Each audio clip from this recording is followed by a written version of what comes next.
This is Kathy Mason from MasonWorks Marketing here on Conscious Business Zone with my friend David Maria. Hi, David. Good morning, Kathy. It's such a pleasure to be here with you. Yes, ditto. I've been looking forward to this for a while. David is one of the teachers that I follow and that I participate in his classes because of the expansive opportunity that he embodies. And what I'd love if you would do, David, is for the people that haven't ever experienced this before, could you talk a little bit about your journey? Basically, it's a very supernatural event happened to you. Well, yes, and please remember that the journey itself is not as important as what comes from the journey. Right. Okay. So in 2018, I and two other friends were called through dreams to go to Africa. I'd never been to Africa. I had no idea where I was going or where I would go. I just knew that I was being called. I think one of my first comments when I discovered where I was going was I don't have, and saw how much the plane tickets were because it was a last minute thing. I didn't have the money to do it. And a very good friend and his wife stepped forward and offered to pay for my plane ticket. Wow, that's cool. Arriving in Kenya, it turns out that we were going to the annual prayer vigil that circumambulates around Mount Kenya. Mm-hmm. And I really had no idea what to expect. We were late. We made a mistake in where we thought it was beginning. We didn't find this out until it was too late. So we were late getting there because they started early. And when we arrived there, this was pre-COVID, so there was maybe 800-900 people, maybe a few more. I don't have an accurate figure, but everybody there was African, except for these two of the three people walking across the road. And we walked across the road to join the crowd in the back and just become part of the crowd and there to participate. But no, they came up and got us. The organizers sent people up to get us and bring us down and stand us in front of the crowd and turn around, because unbeknownst to me, they'd already told the crowd who we were, and especially who I was. And we were then introduced to all of the organizers and an obvious priest or shaman or seer, whatever word you want to use. And when I met the seer, whose name was Samuel Kamitha, I didn't know him then, but I did, because when I looked at him, I knew he was the man from my dream that had called me, that had invited me to come. And fast forward through 2022, I made 2 more trips, each time reconnecting with Samuel, each time going deeper in terms of who I am, or discovering more who I am. And this last trip was very, very amplified in that I was acknowledged, recognized, and initiated as the first ever 13th seer within their tradition, the first ever white person ever to be accepted as an elder within their tradition, and received the initiation, and then immediately got COVID and proceeded to die on multiple times. I think I died 9 times over the course of 2 or 3 days. Wow. Spent 16 days in the hospital, running a very high fever for a lot of that, and very fortunate to be sitting here having a discussion with you and being able to share that with everybody else in the audience. So that's a really short, very tiny synoptic version of what this journey has been. But it does at least touch upon the highlights. And obviously, all of this is destined. You can't walk away from your destiny. So how you're fairly modest and you have trouble explaining who you are. Just then you did a pretty good job of explaining that you're a seer, but it's more than that. You have an access to a field of consciousness that it's almost like you can open the door for others to experience their higher consciousness. Could you talk about that? And it's not that I have access to that field of consciousness. That over the years, everything has been transformed, and I am that field of consciousness. Yes, you are. and I recognize completely and totally that everybody is also that field of consciousness. Right. I didn't interrupt you, I didn't correct you, but I don't like the word teacher or teaching, because that implies that there is a student and a teacher, and that implies that there's a sense of separation between those two. There's maybe a difference, Okay. but there is no separation. I can't remember his name, but I recently read about him. There was a really famous Sufi teacher that stopped teaching, and somebody asked him why, and it was because he had completely self-realized, and everybody he saw was the creator. Yeah. And his comment was, "Who would I teach?" So I like the word sharing. Okay. I share what it is that I know and that comes through. And you could be my Sherpa or my guide then. How about that? Yeah, I'm not going to be your Sherpa. I'm not going to carry your stuff for you, but I'll be more than happy to walk with you. Uh-huh.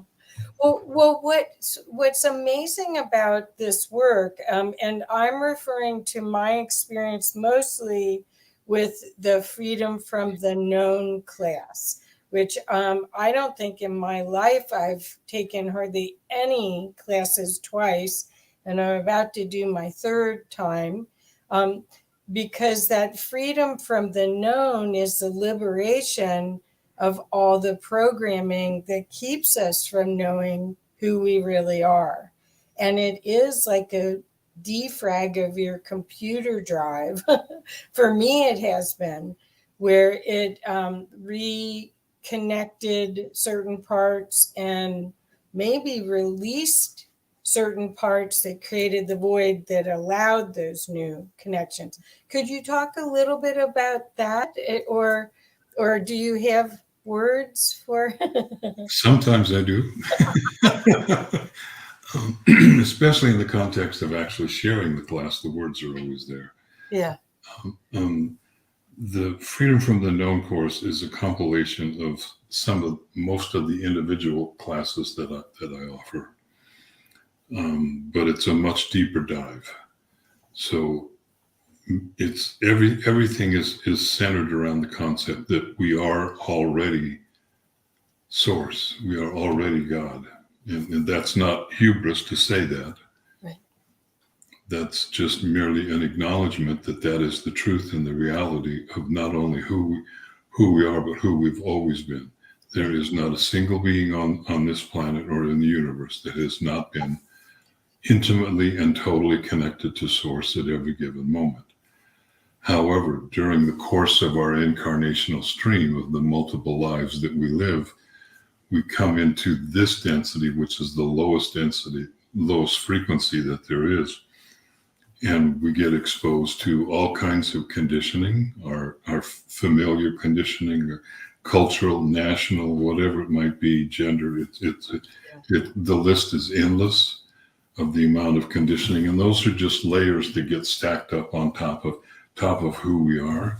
And then we start to believe our thoughts. We start to believe that we are our thoughts, that whatever we're thinking, well, that's us. And it's not. And so the Freedom from the Known course is designed to begin to strip those layers away. I kind of liken it to dirt track car racers that when they race in the mud, They have helmets on, and they have face shields that have a whole series of little clear shields over them. And when the shield gets muddy, they rip it off, and they can see it again. And we're just ripping off layers and layers and layers and layers. And even though we think we are pretty clean, it's much like a glass of water. When you put some soil into it and then just let it sit for a while, that soil's going to compact way down at the bottom, and the water's going to be nice and clear. Well, the freedom from the known course is a big stir that comes up and stirs it up again, so that you have the opportunity to go, oh, maybe I'm not as clean as I thought I was.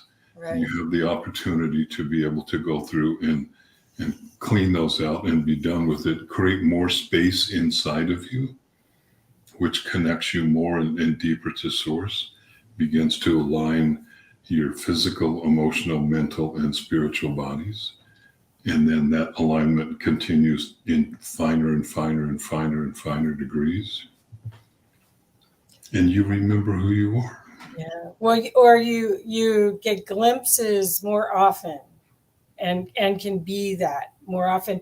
I think a lot of the people that are attracted to you and have been in the class with me are amazing beings. They're healers. They're I don't know what all they do in their lives, but they're very conscious beings. So the team, the group is remarkable. While David was sick, I held I think 4 or more Zoom calls with the group to send energy to David in the hospital. Well, first we sent energy to you while you were going through your initiation, which started before you even left. Yep. As far as I could see, because there was a lot of, the responsibility to hold the space is a little intense, I imagine. You seem pretty at peace with it, but has it been difficult has it been fearful? Has it been fearful to go through this journey? No. Oh, okay. I don't, absolutely 110,000% do not believe in fear. Oh, good. Okay. Fear is an artificial overlay on our consciousness. It is not real. Now, I'm not talking about fear that you're driving down the road and you lose control of your car, and all of a sudden, your adrenaline kicks in and you're just 100% present. Right. Or if your life is threatened, that's real. That's real. That's fear at that level. That's a necessary part of what keeps us going to kick into that survival mode. I'm talking about artificial fear. Right. I'm talking about watching the news and become afraid for something that's happening in another part of the world. Or we don't even know. And they're coming to get you, or whatever it might be. So no, never fear. Challenged, absolutely. Yeah, I guess the reason I said that is that I found even when the responsibilities of helping others and being in that position, sometimes I don't know if it's fear, anticipation, but there's some responsibility to it that sometimes causes me not anxiety, but I was just asking if you have that too. No, I don't have the responsibility, Jean, the way that some people would, but I do agree with the First Nation peoples that talk about that if you're born in the context of one of the cultures, that you have an obligation to that culture. So and I'm very clear that I'm not a healer, although I have healing abilities, healing gifts, that I can't fix anybody. I can't do it for somebody. that's way beyond my pay grade, as they say. Nonetheless, I do work with individuals a lot, but I always, in the context of doing that kind of work, I give it back to the person that is doing the work and let them do it. I'll guide them and hold space, support them in any way that I possibly can that's appropriate. But they're the ones that have to do the individual work. Right. And it's the same in the context of the classes in the Freedom from the Known course. It's also the same in the context of something new that I'm offering, which is a month of guidance with me, to where you get 4 individual sessions, and then you get unlimited access to me for the course of that month via text and email, not by phone. And I'm not going to be getting up at 2 a.m. to reply to your text. I'm still going to sleep my normal night's sleep, whatever that is. So, sometimes that's non-existent. Oh, well, what I guess I'm excited to hear is about the okay. So there's a lot of prophecy for these times, and because you're connected with the Mount Kenyon prophecies, do you want to speak a little bit about how your your initiation has something to do, obviously, with those prophecies, correct? In its own ways, it's probably more appropriate to share a dream that I had a couple of weeks ago. Okay. And in the context of this dream, I was going around, and I was meeting with elders from every culture and every civilization that has ever existed on the earth, both currently and extinct civilizations. And what I was doing was recording their creation stories for every single culture. And they're all quote unquote on the surface different. And they're all true. And they're all true because they're in different timelines in terms of when that civilization or culture came into existence here on the earth. And that was a fairly long task, but very easy to do in the context of dreaming. And what I then did was I took all of them, put them in a big pot, like a stew pot, and just began to cook them a little bit and stir them up. And as that happened, the essence of all of them, not the story, the essence, the energetic essence of them began to, it was like they were being distilled, and they began to rise and contribute their essence into the ongoing creation or the ongoing formation of New Earth, of the new version of Gaia, the new higher frequency version of Gaia. And so everybody is contributing the essence of what they have, the essence of the gifts that they bring, because everybody has unique gifts. Right. And we all contribute to the whole. And I kind of feel that way also when I studied art history in college, was one of my degrees. I had 2. And the creation stories, I studied Sumerian, Mesopotamian, not so much Egypt, a little bit of Egypt, but I did a lot in Italy. So it was the Renaissance version of all of these stories.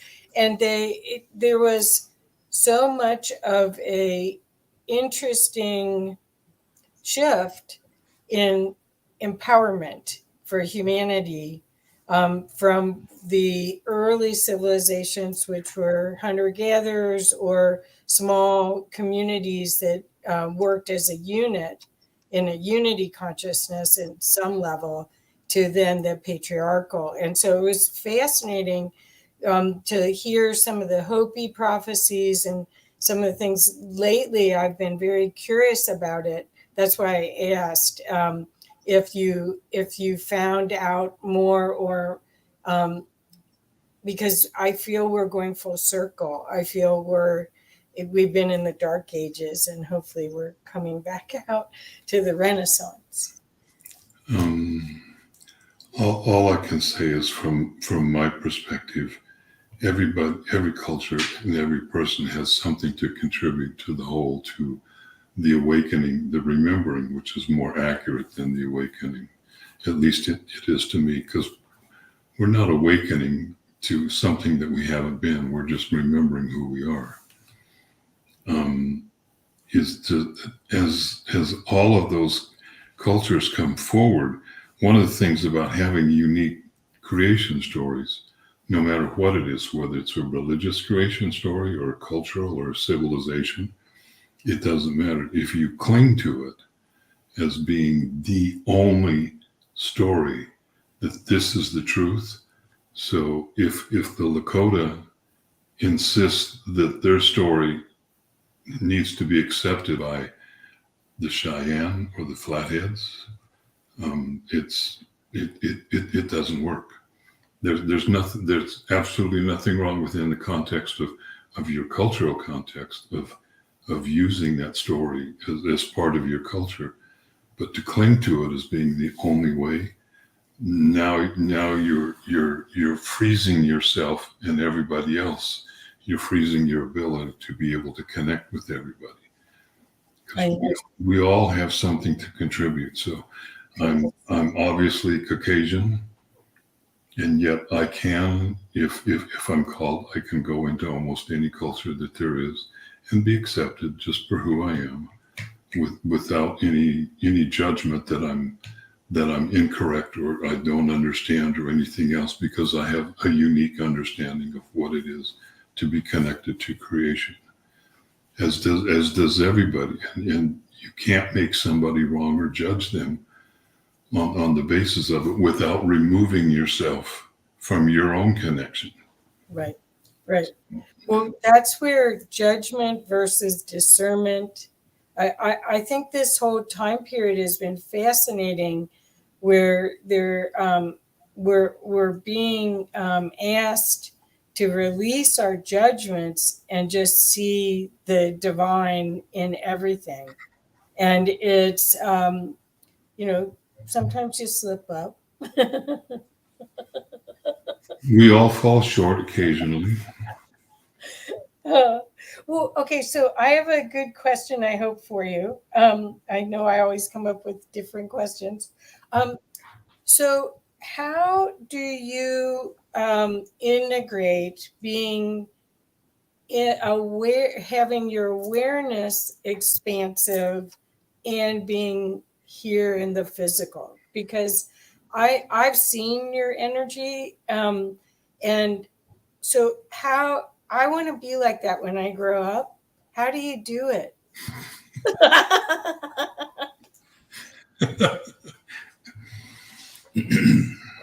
You just do it. I don't know. It happens with a lot of challenges. I mean, when you know that I choose not to focus on this, but if you look at the history of this lifetime and the things that I've gone through, they've been pretty horrific. I experienced violent physical abuse and sexual abuse and emotional abuse. I got the full quadfecta. I got mental abuse too. And although oftentimes it didn't look like that, if you looked at it from the outside, right. From the inside, that's a whole different story.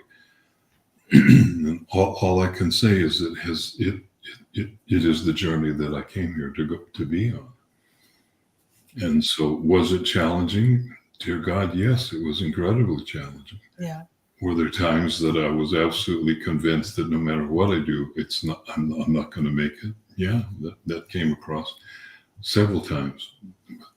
Always what happened is, and for me, this is how it works, is that somebody in those moments that knew what was going on arrived or appeared in my life and provided some assistance while I went through those really rough patches. Yeah. That helped me remember who I was. And so when you receive gifts like that, then you return them as much as you can. Right. And so that's one reason, just one reason. It's not the reason that I offer classes the way that I do. Right. Well, just for anyone who's considering taking these classes, do. But no messing around, you guys. This is amazing work for yourself. Amazing opportunity to get to know and love yourself at a total amazing level where you could do your soul mission without the hindrance of your baggage, your conditioning, your programming. Yep. But okay, so what I wanted to ask deeper into this is the day to day. So when I'm expansive, this is kind of funny here. I mean, God or whoever created this program is pretty funny, actually. Definitely has a sense of humor. So that's what I'm saying. Like, how do you stay expanded and then watch people and they tell you their program, they say it in their words without you know, it's not I mean, people come to you and they're telling you their story, and how do you stay expanded and help them see? No. Number one, I'm not responsible for anybody else. Okay. I'm responsible just for me. Okay. And that even that is kind of like an inaccurate statement, because I'm connected to everybody. Right. There's nothing that I'm not connected to. And that's part of what is shared in the classes, to show people how intimately connected we are all to each other. Right. And that nobody can be excluded. How do I hold that space? This is where the concept of being a compassionate observer comes in, where you understand that you're not responsible for another. You're not responsible for changing them. You can't change it. I can't change somebody. Only each individual is capable of changing themselves, or beginning the process, agreeing to begin the process of remembering who they are. Okay. But you do that with great love in your heart for them. You never ever take somebody out of your heart. You never reject somebody from your heart. It's not possible. I've received really clear lessons on that while I was in Africa. So it doesn't matter who it is, and nobody can stop you or make you do something that you don't want to do, but you can't reject somebody and throw them out of your heart, because the only person you're doing that to is yourself. Exactly. So it gets pretty wild sometimes. I've written recently about driving down the freeway and starting to see double, and then everything starts to spin. So the doubleness is spinning. What was on the ground is now up in the air, and driving on a freeway to where I have no other option except to continue to drive, because there's road construction on the side of the highway. I can't pull off and stop. And there's too many cars to slow down. And just trust the fact that even though everything looks extremely interesting, it's also you just trust that the road is still there. I've experienced it. We're driving on the Oregon coast, and the ocean is off to the left of me and the sky's above, and then they flip and the sky's below and the ocean's above, and I'm on a two-lane road with a lot of traffic, and I just trust that even though this is a multi-dimensional thing that you're having experiences and awareness of, everything interpenetrates. So the road is in the same place no matter what I'm experiencing visually. So wow. you learn how to balance yourself. Wow. Well, Samuel from LinkedIn says, "Hi, David. That's a great answer. We are only responsible for our thoughts, words, and actions." Beautiful. Thank you, Samuel. And I would make one comment on that, and that is that our thoughts are not who we are. That, from my perspective, thoughts are like you're outside in the summer in a big grassy field, laying on the ground, looking at the sky, and all of a sudden a cloud appears, and then a little while later the cloud disappears. Thoughts for me are like that. They're very ephemeral, but they're not who we are. Mhm. There's a difference between thinking and knowing. So when a knowingness comes in, it comes in through the circuitry in our brains. That's definitely true. I mean, we do have a brain. It runs on electrical energy, and but the thoughts that are contained within it, that we have through our history self-identified as I'm this thought, that's not who we are. That's not who we're. Something vastly beyond that. Wonderful. I'm sorry that Facebook isn't coming through because Denise Chadwick, who's one of the people that have taken the classes with me, is on here. And she says it's very potent work. And Rosie Neal says, "I love this guy." So I'm sorry I can't put it on the screen. It's not coming through StreamYard, but oh well. That's all right. Oh well. Hi, Hi, everybody. yeah, Hi, thank you everyone. for coming. Please share this. So, okay, so I got another question for you that you won't expect. Okay, so now that we're talking about that, we're in all these multidimensional aspects. Do you agree? First, I have to ask this part, and then the next part. Do you agree that we are projecting this physical being from another aspect of ourselves? This body is a holographic projection of our consciousness. Right. So, how come we can't affect our physical body faster Yet. yet? Okay. So, okay, is that in this class? I don't know.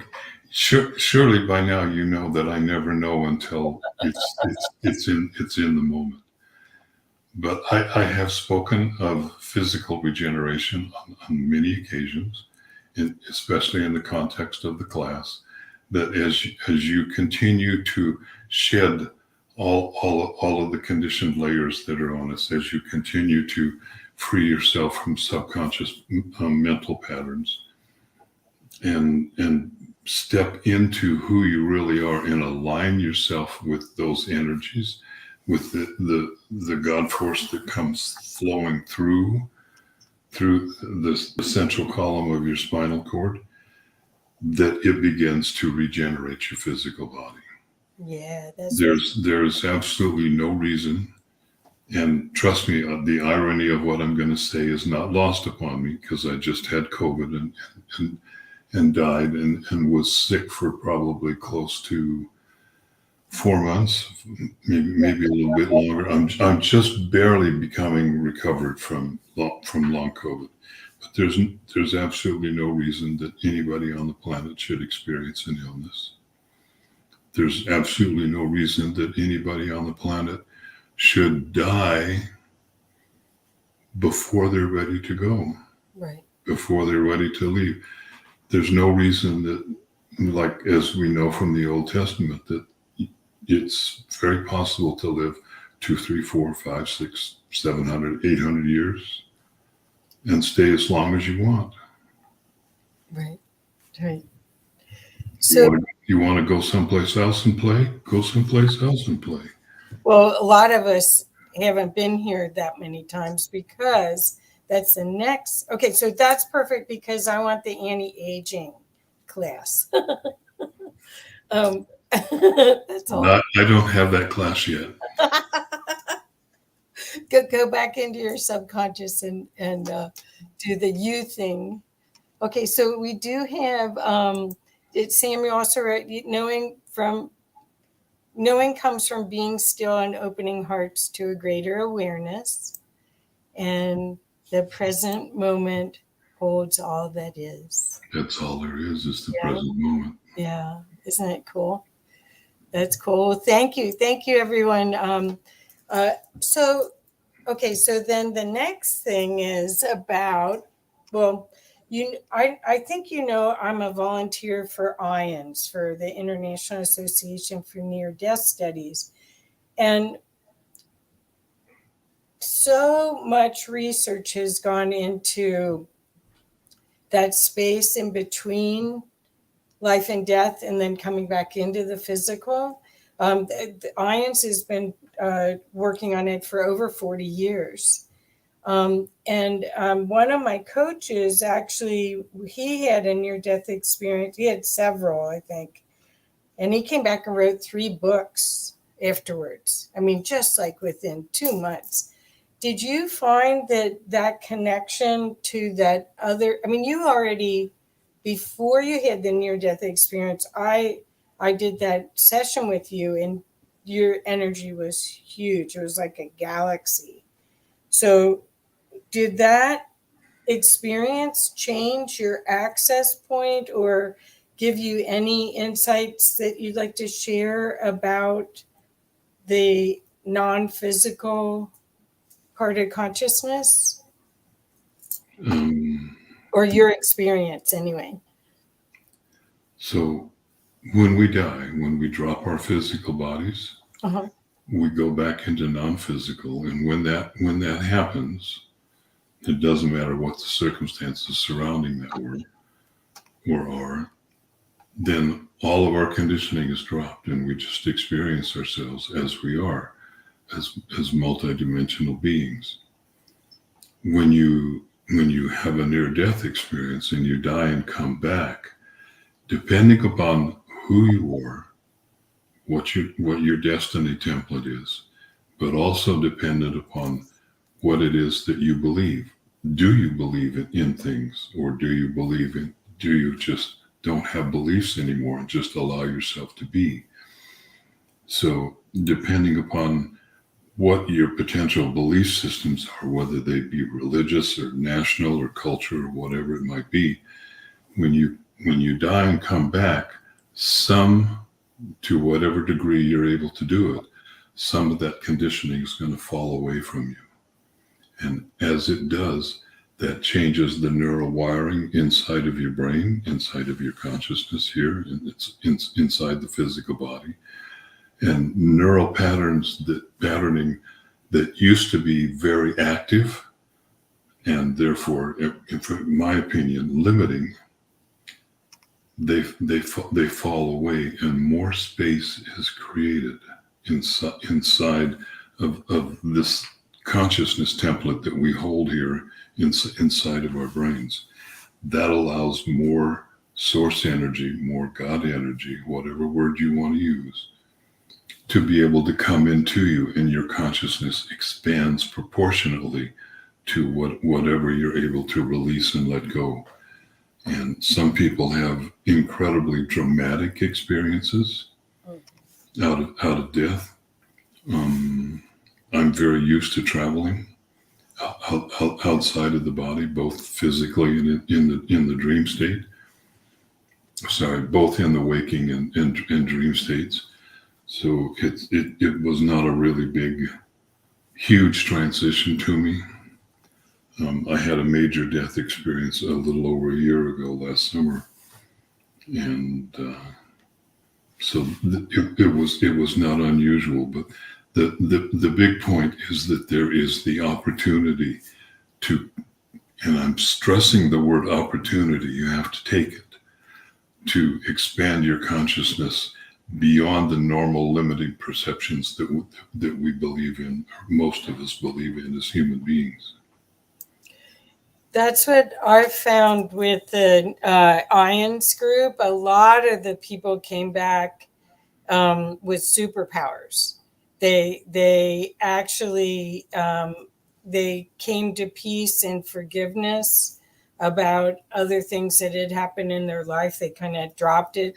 Okay, some of them had reviews, actually, life reviews, where they had a chance to see how they could come back and do other things, and they come back full of, well, some people are sad to come back, actually, Yeah. because the love and the peace and the reconnection to who you really are was so beautiful that it's hard to come back to the chaos. But the ones that adjust to it end up doing amazing things. And I think I had a spiritually transformative experience, which means I got a little bit of that without having to get my body mangled. I was lucky. And there's a whole bunch of study on that as well. PMH Atwater that has done a lot on the spiritually transformative experience, I think, as well as near death. So I just wondered if your superpowers had increased. I know that you did a free presentation meditation. Well, let's explain that first. When David has these sessions, they are a lot of the majority of the time is spent in a guided meditation. It isn't all theory and PowerPoints. Well, a lot of classes are like that. This class is experiential, and the frequency of the people around, not just David's frequency, but the team, that the group, that probably some of them have taken the class 5 times. I don't know. I don't know. A lot. Four times. I haven't offered it 5 times. This will be the 5th coming up. Oh, okay, so if as many times as you offer it, they'll probably be there. There's amazing souls that participate in this, and that alone has been a huge gift. But then it's you have conversation, you go over a subject, and then everybody gets comfortable, and then David taps in, and he says usually he doesn't quite know what's going to come through. How do you prepare for that? I don't. I thought you I show up, and when a class begins, when it's time to do the meditation, the transmission of it comes, and the words are never the same. right. Basic concepts are the same. The meditations actually are a metaphor or a representation of the neurological wiring in our neural net, which is our consciousness itself. It corresponds to pathways, energetic pathways that already exist in our fields. And for most people, they're just dormant. And so this helps to awaken or bring those neural pathways to the forefront to where they become more active. That makes sense. I wondered, so I haven't gotten to re-listen to a lot of the sessions, but I want to re-listen to the last one you did, which was there was one on 30th and then one on the 15th. Is that right? Is that right? I don't remember. Well, anyway, it was amplified so much. So I've been curious to see what more superpowers you've gotten after your near death and your COVID experience, because obviously there was a reason for you to have all of that discomfort. The COVID dovetailed perfectly with the initiation because it brought up anything and everything still remaining in the body that needed to be cleansed, that needed to be realigned, that needed to raise its frequency to a higher level. Because this is not like in olden times or ancient times when the most likely scenario that would happen when somebody became self-realized is that they would drop their body and go back into non-physical and be an ascended master, but in non-physical. That's not what we're doing now. What we're doing now is we're doing that same work of self-realization, but we're grounding it and embodying it into the physical body in order to bring those higher frequencies into this density and transform it. That's what the Aquarian age is going to be. That's what the golden age is moving into that space to where literally there is no separation anywhere. Right. And you've experienced a little bit of this in the two classes, the free classes that I offered recently. And there will be one of the new pieces that is coming in that is becoming a part of the teachings of the classes moving forward, and especially in the freedom from the known, is a deeper connection to the earth, a deeper connection to all of life around us, and especially feeling the interdependence and the interconnectedness that there is between all of life. Yes. I mean, we've all heard the expression of the butterfly effect, that a butterfly flaps its wings in Canada and a hurricane it appears off somewhere in the Atlantic Ocean, that everything is that interconnected with each other. And the current level of the way that we are on the earth, instead of living with the earth, we're living on the earth as a global civilization. There's no real respect for the planet, there's no real understanding of the sacredness of the planet that we live on. The indigenous cultures of the world, they're the ones that have mostly carried and continue to carry this awareness and consciousness with them, even though they have a lot more difficult lives than any of us could imagine. Right. So it's reintegrating that. When you know that you are a worm or a protozoa or an amoeba that is under the earth somewhere, and that it's a part of your being, and that it changes your whole perspective towards what it is to live, to be here. To walk peacefully upon the earth. Well, I think we're cells of the earth. And that's where a lot of this clearing, as the earth is clearing and upgrading her. She's a living being. As she's upgrading, we are also, if we so choose. And I don't know what that means for the people that aren't aware. I have no idea what that means. Everything is unfolding in perfect divine order. Yeah. There's nothing that's out of place. We are expanding somewhat as a collective based on the decisions that we make as a collective. And it is definitely true. We are passing through an area of space as our solar system rotates with the galaxy. Mm-hmm. We are passing through a section of space we've not been in before. Mm-hmm. And it's filled with highly charged photons, extremely high energy, electrical energies. Our sun is currently in a solar maximum cycle, and we're still building to the peak of that. So we're being bombarded with high energy electrical frequencies, and we're being bombarded with high energy magnetic frequencies. And electromagnetism, well, you know what that is. You get a current going, and it's going to be almost impossible for someone to completely want to stay asleep. Yay. What that's going to look like, I can't say. Yeah. I can't say, but I know that we're all connected. I know that everybody has a unique perspective and a unique role to be able to play in the remembering. There may be a split, but I don't think anybody's going to be left behind. Right. No sentient being, no beings. I mean, all the animals, all the plants, everything is upgrading. It's not Yeah. It's not exclusive to those that know.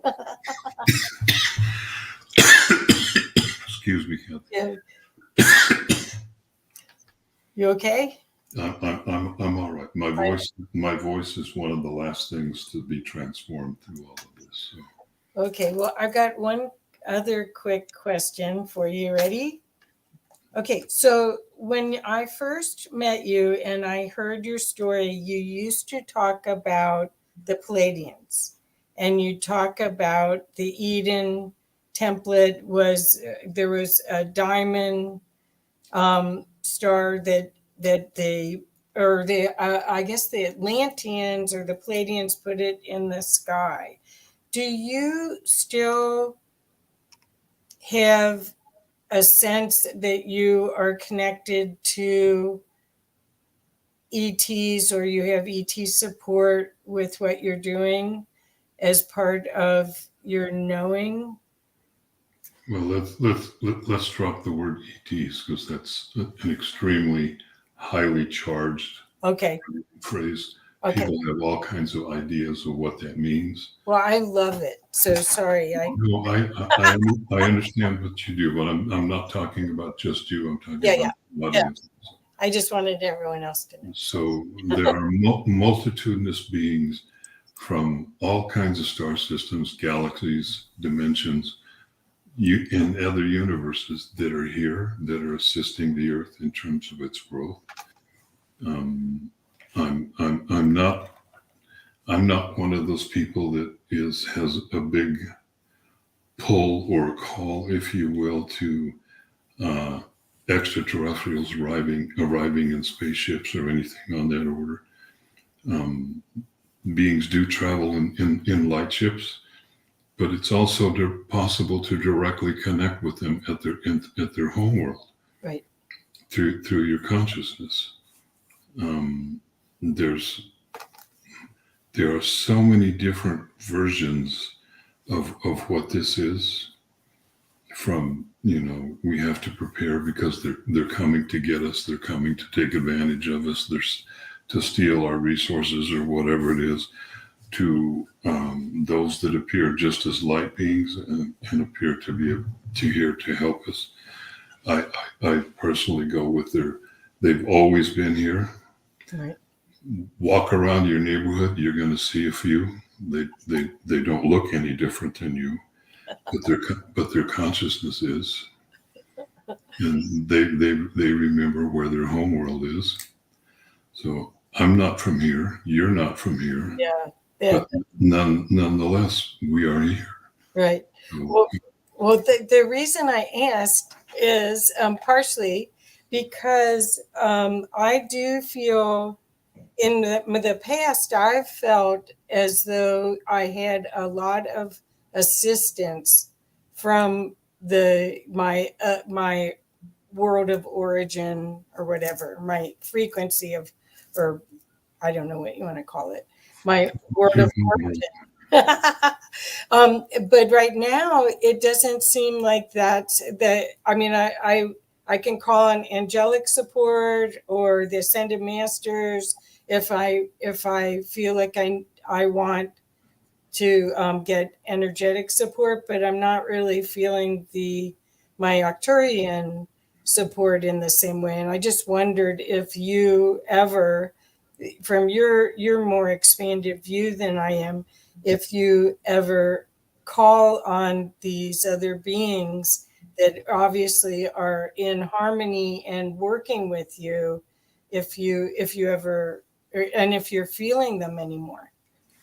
I still feel them. Probably always will. I think there's a line from an old Grateful Dead song that says, I can tell you your future, just look what's in your hand. So if you're experiencing it, it's probably going to continue unless it changes into something else. So that's a non-answer, I understand. But yeah, there's lots of beings that are always present. I've had people walk into my house and immediately start sensing how many spirits that there are here. And their notion was one of fearfulness.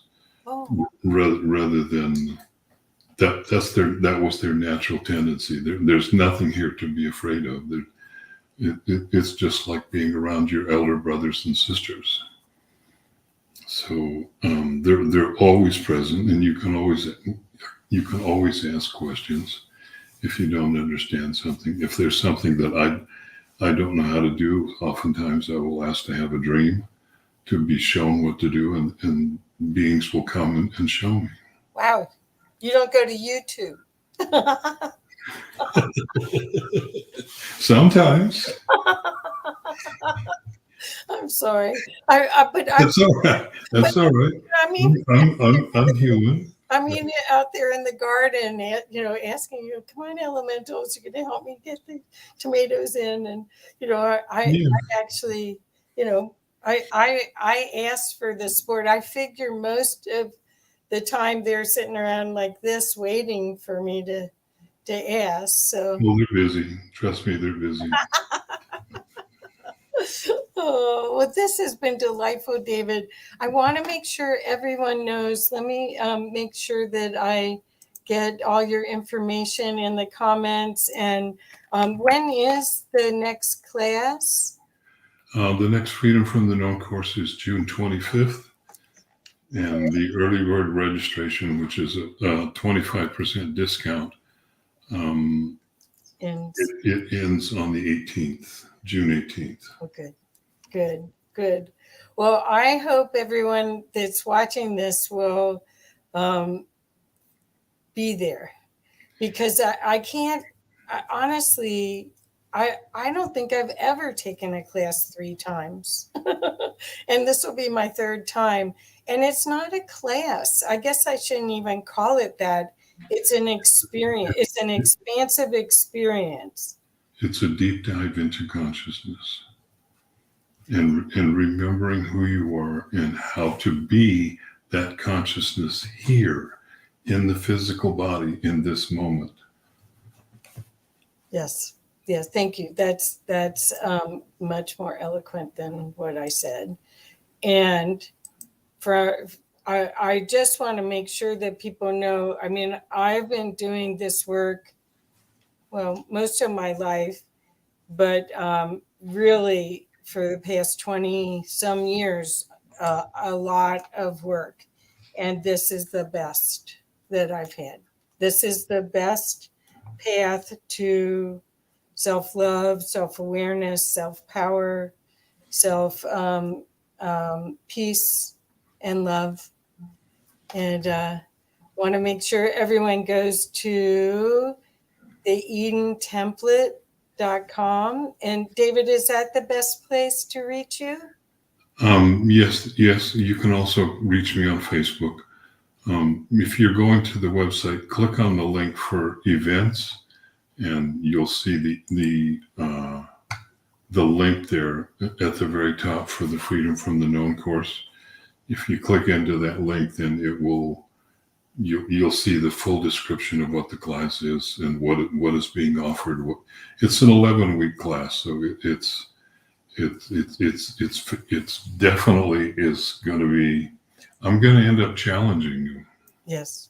So yes, and not in a weird way. But well, just challenging anyone to even commit to 11 weeks with as much change as we're in is good.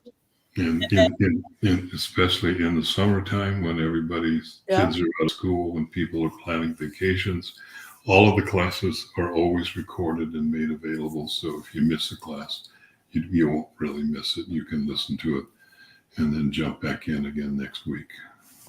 Well, it has my highest recommendation, and I'll be there. So, so I hope anyone that hears this and feels David's energy and can understand at a deep level what a gift this opportunity is for them in their lives, and the opportunity to be empowered at the full throttle right now during all this time of change is right here, right now. I love that you say that, Kathy, that it's an opportunity to become empowered.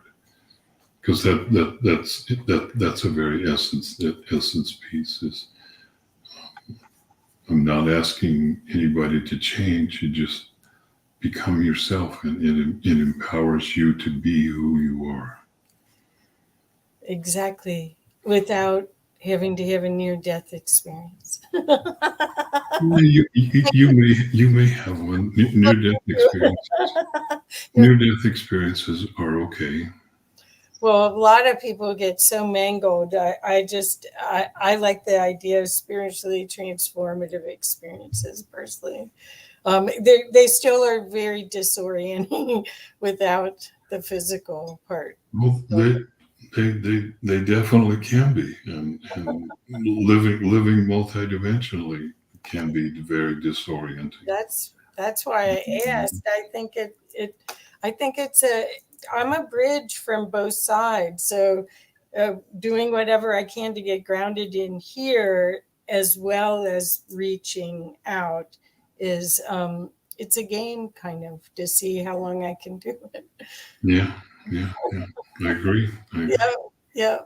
Well, thank you so much. And once again, David, will you tell everybody your website so we need to wrap up, but make sure that everybody knows where to go to get into contact with you. Of course, it's just simply www.theedentemplate.com. Wonderful. Wonderful.